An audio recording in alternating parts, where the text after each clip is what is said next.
So this is the Segway after 15 miles has been put on the clock. Looks pretty much the same. And I've just got back and recharged it again. So today I had pretty much a full day of riding. I took it to the local park and I did about 2 or 3 miles around there. Took it on some rough surfaces. Got to say, handled really well. Bumpy, yeah, because there's no air in the tyres and they're quite flat. But took it quite well. The suspension was okay. It was a bit shaky. It was a bit noisy, but look, it seems to have lasted. It looks okay to me. The wheels haven't taken that much of a battering. They still look relatively newish. Yeah, they look pretty good. They've even got, you know, the spikes on. If you can see that.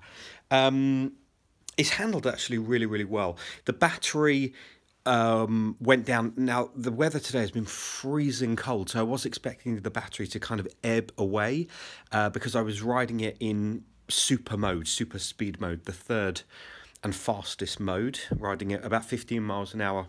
And at some point I was just on cruise control, which you can do on the app. And the battery went down slowly, so it didn't dip all of a sudden. I didn't hear of any, I didn't get the same drop in power, drop in battery that I've read on other reviews where someone's at 80% and then all of a sudden they've ridden it for a couple of miles and it drops, to half of that. It went down really slowly. Which was great. I got home, I recharged it, which took a little over 3 and a bit hours. So now it's pretty much full because I did some riding tonight. And then it started snowing. So right now it's blanket of snow outside, so obviously I can't take it out. I'd actually love to, but obviously I'm going to damage the thing. I'm going to hurt myself. Not great. So yes, I know that I unboxed it yesterday and I had an initial ride then. Today was an interesting one for me because I heard, as you've probably seen in a previous video, I heard mixed reviews about the scooter. Its reliability, its functionality, its speed, its power. And today was the ride where I just wanted to double check that, the £400 that I spent, is okay.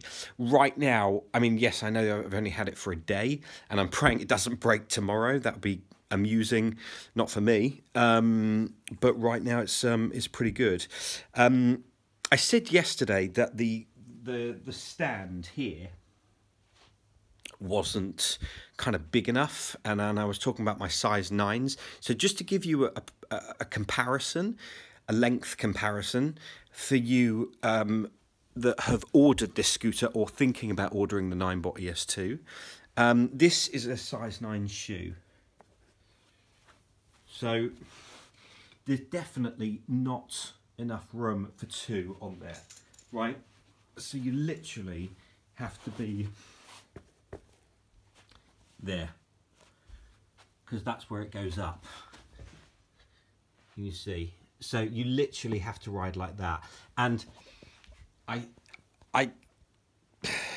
it's okay. I mean, it's stable, but I think I would have preferred it if there was, if this was wide enough to ride, side by side. But there's no way. I mean, you're like hanging off. You're like hanging off the end. That's never going to happen. So I'm literally having to ride it like this. So one foot is down and one foot is like resting there or there. So it can become uncomfortable. You kind of got to think about your riding position. And I've seen other electric scooters where it can fit 2 feet lengthways, which I think I would have preferred, but hey ho. Also, I looked at a company called the Razor, and they make far cheaper scooters. I've heard some terrible things about the brand, and I apologise if any of you have got the Razor scooter. I've just heard very bad things, and that's the only reason that I didn't buy it. But let me tell you something, I've also heard very bad things about the Ninebot ES2, so I think you're going to hear bad things about everything.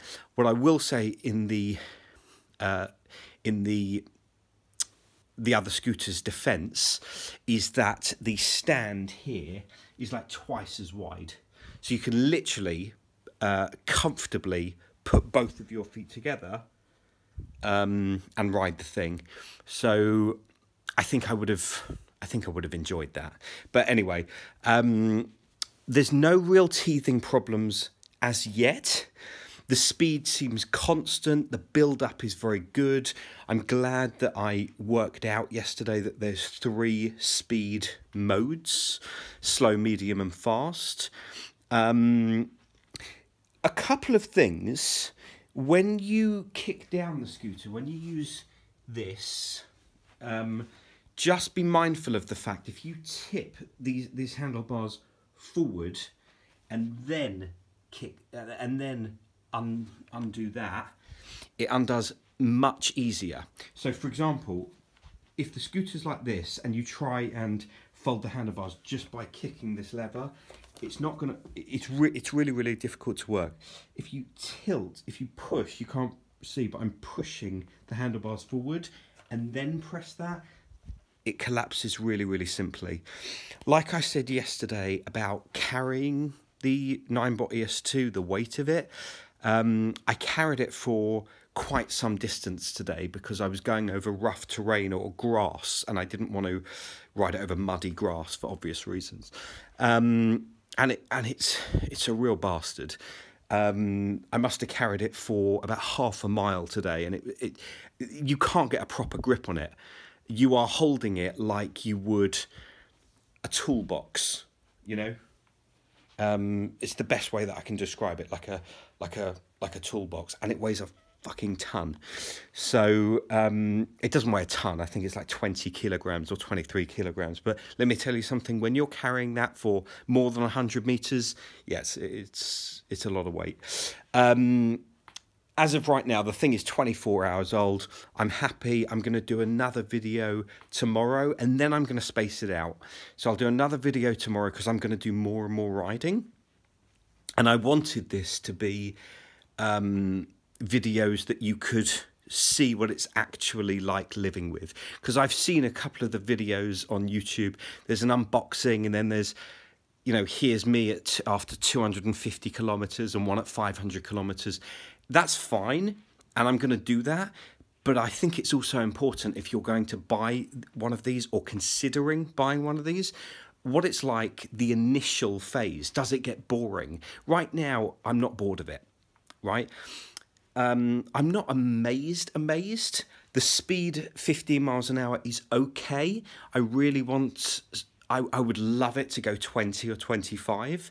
So that's an honest opinion from me. I know that I can get the extra battery and kind of it's quasi turned into an ES4. But the extra battery only gives 5 miles an hour more speed. And it's more, the extra battery you more buy for the range. So it doubles the range, or actually triples the range, I've heard. But it only goes 5 miles an hour faster. So I don't really think that the jump from 15 miles an hour to 20 miles an hour is worth me spending 160 quid, whatever it is, for the battery. That's my personal choice. So the speed isn't electrifying. The torque is okay. You know, it picks up, it's got some good pickup on it, but I wouldn't say it's amazing. So if you are yet to purchase your scooter, I would look around. I would look around at the different models, and don't be put off by some of the bad reviews that you see and read. There are good and there are bad reviews about everything. I've got to be honest, I heard terrible things after I bought the scooter about a company called GearBest, and I bought the scooter from GearBest. And it was only after I bought it did I hear really bad things. So if you go on Trustpilot, which is obviously the online mecca for reviews, if you look at GearBest on Trustpilot, you know, some of their ratings are diabolical. I mean, really bad. And Trustpilot is kind of the market leader in what they do. And to read kind of 50-50 results on GearBest, yeah, I was really uncomfortable. But look, the thing arrived. It's in one piece. it works. It does what it says on the tin. And Gearbot and Gearbest, they came through.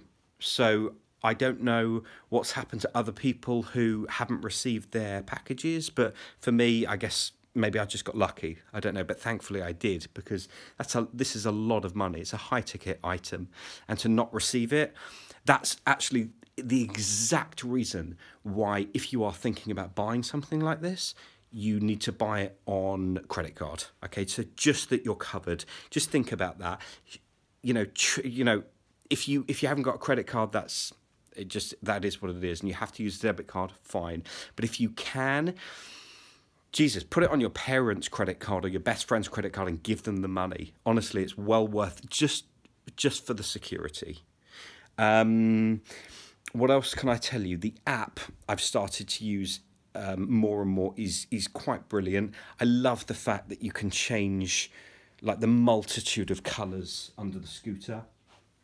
I don't know what I'm running at the moment. It's just flashing blue. I mean, look, if I turn off the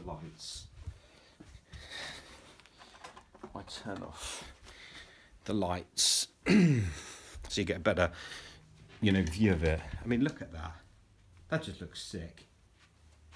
And then if you pull the brake, you're not missing that. You're not missing that at night. You'll see it, everyone's seeing everyone's seeing you, and you can change it. There's reds and purples and greens, and you can have different colours. You can have a strobe effect. You can have two colours at the same time. I personally love the blue. I've got a 3-year-old son, and it was chosen by him. So if he likes it, I love it. And that's about it so far. No real snags, no real braking problems. Although when you are going the full 15 mph and you need to stop quickly, you will need both brakes. You will need that, and you will need this at the same time. I was saying before that when the scooter is folded down and you lift the handlebars, on many videos I've heard that there's kind of an audible click, and it's a loud click letting you know that the handlebars are clicked into place. Let me tell you something, it's not a loud click at all, or at least it's not on mine. It's a subtle click. You do hear it, but it's a subtle one. And it made me nervous a couple of times when I first rode it, because I thought, oh my God, if the handlebars aren't stuck in place, I'm going to have a terrible accident. So I'm not sure kind of which other review I saw that there's this big audible click. There really isn't. As long as you can hear this little ting, then it's fine. It's locked into place, and it's pretty safe. I think that's it. I did actually get commented today. So I passed someone in the street, and they looked at it, and they absolutely loved it.